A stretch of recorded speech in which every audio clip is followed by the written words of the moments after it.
بسم اللہ الرحمن الرحیم السلام علیکم ورحمۃ اللہ وبرکاتہ۔ اسلامیات جماعت ہفتم اور اس کا باب چہارم، سبق نمبر 4.2 جو سخاوت اور اثار کے متعلق سبق ہے، اس کے لیکچر نمبر 2 میں خوش آمدید۔ عزیز طلبہ کرام، آج کے جو حاصلات تعلم ہیں، نمبر 1 سخاوت اور اثار کا معنی اور مفہوم جان سکیں، نمبر 2 سخاوت اور اثار اور بخل میں فرق سمجھ سکیں، اور نمبر 3 سخاوت اور اثار کی اہمیت اور فضیلت سے واقف ہو سکیں، اور نمبر 4 بخل کی وعید اور اس کے نقصانات جان سکیں۔ تو یہ تمام جو حاصلات تعلم ہیں انشاءاللہ اس لیکچر میں ہم مکمل کریں گے، اور صلاحیت یہ ہے کہ معاشرتی زندگی میں سخاوت اور اثار کے فوائد کا جائزہ لے کر انہیں اپنا سکیں۔ تو عزیز طلبہ کرام، قبل از پڑھائی آپ کے پاس 2 سوالات ہیں۔ آپ کی نظر میں سخاوت سے کیا مراد ہے؟ سخاوت کسے کہتے ہیں؟ آپ نے کبھی اثار کی مثال دیکھی ہے؟ یاد رکھیں، سخاوت اور اثار میں کچھ تھوڑا سا بنیادی فرق ہے جس کو انشاءاللہ اس لیکچر میں ہم جانیں گے۔ تو آپ سے اثار کی مثال پوچھی گئی ہے، تو میری التماس ہے اساتذہ کرام سے کہ ویڈیو کو یہیں پہ روک دیں، پہلے کمرہ جماعت میں ان سوالات کے جوابات معلوم کریں، پھر ہم چلتے ہیں بقیہ لیکچر کی طرف۔ عزیز طلبہ کرام، یقیناً آپ نے اچھے انداز میں ان سوالات کے جوابات دیے ہوں گے۔ تو سب سے پہلے ہم سخاوت کا مفہوم پڑھتے ہیں۔ تو سخاوت سے کیا مراد ہے؟ آپ یہ تصویر سے اندازہ لگا سکتے ہیں۔ اللہ کی رضا کے لیے اپنا مال خرچ کرنا، لوگوں کی ضروریات کا خیال کرنا، یہ اللہ کی راہ میں سخاوت کرنا ہے۔ اثار کیا ہے؟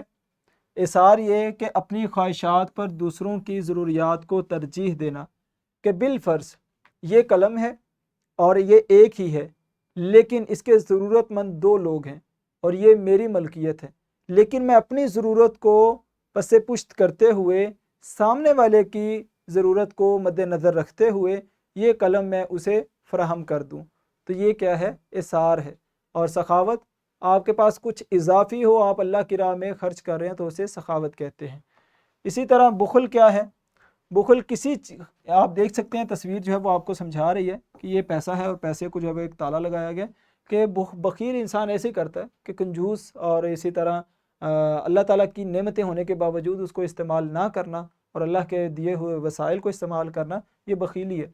کسی خاص چیز یا خاص طور پر دولت یا وسائل کو خرچ کرنے سے گریز کرنا یا دوسروں کو دینے میں کنجوسی برتنا، یہ کیا ہے؟ یہ بخیلی ہے۔ سخاوت، اثار اور بخل میں فرق کیا ہے؟ ابھی تک ہم نے 3 چیزیں اور تینوں کی تعریف پڑھی ہے۔ سخاوت کہتے ہیں ضرورت سے زائد چیز کو خرچ کر دینا۔ بالفرض میرے پاس یہ 2 چیزیں ہیں، مجھے ایک کی ضرورت ہے اور دوسرے کی کسی کو ضرورت ہے، میں نے اس کو دے دی، تو یہ کیا ہے؟ سخاوت ہے۔ اور اثار کیا ہے؟ ضرورت میں دوسرے کی مدد کرنا۔ ایک پین ہے میرے پاس، اس کے ضرورت مند 2 ہیں، میں اپنی ضرورت کو پس پشت کرتے ہوئے سامنے والے کی ضرورت کو پورا کرتا ہوں اور یہ پین میں اسے دے دیتا ہوں، تو یہ کیا ہے؟ کہ یہ اثار ہے۔ اور بخل، ضروریات میں بھی خرچ نہ کرنا، کہ بالفرض اللہ تعالیٰ نے اتنا پیسہ دیا ہے کسی انسان کو اور وہ کیا کرے کہ پیسے کو بینک میں سیو کر دے اور اپنی اولاد اپنے اوپر خرچ ہی نہ کرے، اور اسی طرح وہ اس دنیا سے چلا جائے، وہ ساری زندگی اللہ تعالیٰ کی دی ہوئی نعمتیں اور وسائل سے محروم رہا اس وجہ سے کہ وہ خود بخیل تھا، اللہ تعالیٰ نے تو اسے دینے میں کوئی کسر نہیں چھوڑی تھی، تو یہ بخیل انسان ہے۔ سخاوت اور اثار کی اہمیت کیا ہے قرآن میں؟ تو حاصلات تعلم کے مطابق اب ہم اس کی اہمیت پڑھیں گے۔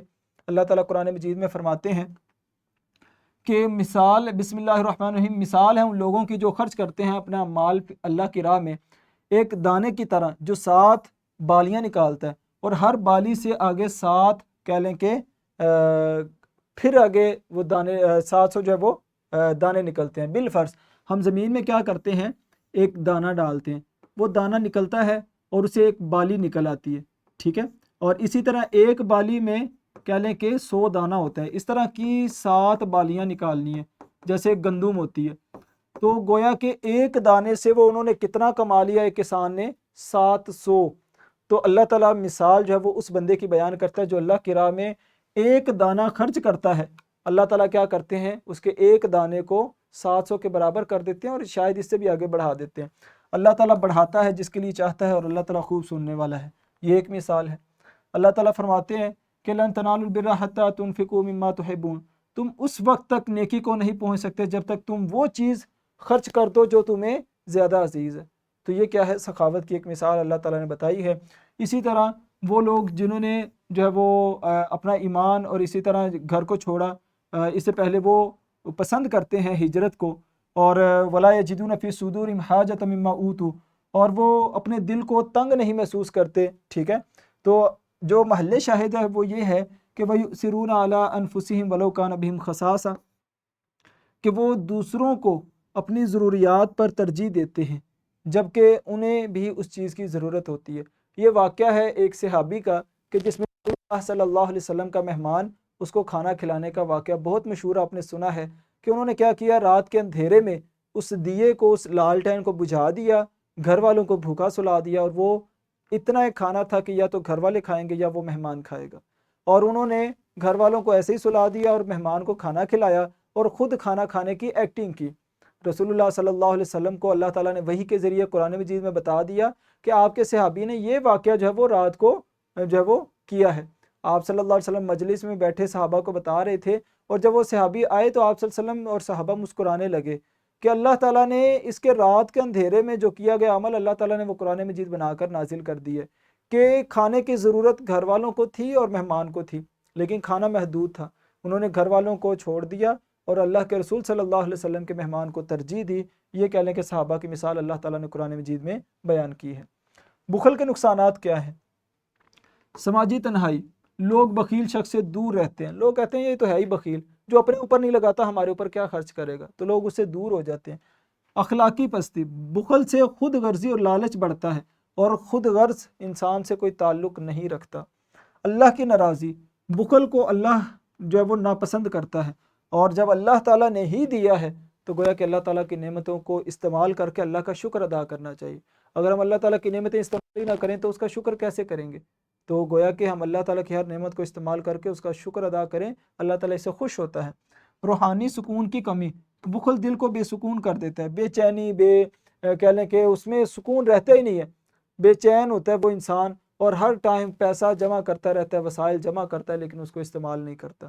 اور آخر میں برکت کا فقدان، کہ بخل سے مال میں برکت نہیں رہتی، تو یہ نقصانات جو ہیں وہ بخل کے ظاہر ہوتے ہیں۔ عزیز طلبہ کرام، آج ہم نے سخاوت، اثار اور بخل کا معنی مفہوم اور اس میں فرق اور ان کی اہمیت کو، اور اسی طرح بخل کے نقصانات کو پڑھا ہے، اور لیکچر کی روشنی میں آپ کے لیے جو ہے وہ ایک ایکٹیویٹی ہے، کمرہ جماعت میں ایک فرضی صورتحال بتائیں اور طلباء سے پوچھیں کہ اس صورت میں سخاوت، بخل اور اثار سے کام کیسے لیا جا سکتا ہے۔ یہ اساتذہ کرام سے گزارش ہے کہ وہ ایک ایسی سچویشن، کوئی ایک ڈرامہ ٹائپ یا کوئی بھی چیز بتا دیں بچوں کو، اور یہ بتائیں اس میں سخاوت، اثار اور بخل، اس میں کیسے جو ہے وہ اس کا کردار ہے، اس سے کیسے کام لیا جا سکتا ہے۔ تو میں اساتذہ کرام سے گزارش کرتا ہوں کہ ویڈیو کو یہیں پہ روک دیں، پہلے کمرہ جماعت میں اس ایکٹیویٹی کو مکمل کریں، پھر ہم چلتے ہیں بقیہ لیکچر کی طرف۔ عزیز طلبہ کرام، یقیناً آپ نے اچھے انداز میں ان سوالوں کا جواب دیا ہوگا اور اس ایکٹیویٹی کا آپ حصہ بنے ہوں گے۔ تو آپ کے لیے ورک شیٹ ہے، ہوم ورک یہ ہے کہ سخاوت کی اہمیت سے متعلق والدین سے گفتگو کریں اور اس پر عمل کے لیے کوئی سے 2 کام منتخب کر کے ان پر عمل کریں۔ تو یہ آپ کے لیے گھر کا کام ہے۔ خلاصہ کلام یہ کہ سخاوت اور اثار کی اہمیت کا تکرار، ہم نے اس چیز کو پڑھا، سخاوت اور اثار اور بخل میں فرق کو پڑھا، بخل کے نقصانات کی وضاحت ہم نے کی ہے آج کے لیکچر میں۔ تو انشاءاللہ کل ہم سخاوت اور اثار کی مختلف صورتوں کو پڑھیں گے۔ تو لیکچر کے آخر میں آپ کے لیے ورک شیٹ اور لیسن پلان ہے، آپ نے ورک شیٹ کو ڈاؤن لوڈ کرنا ہے اور مزید استفادہ کرنا ہے۔ تو ملتے ہیں اگلے لیکچر میں۔ اللہ حافظ، السلام علیکم ورحمۃ اللہ وبرکاتہ۔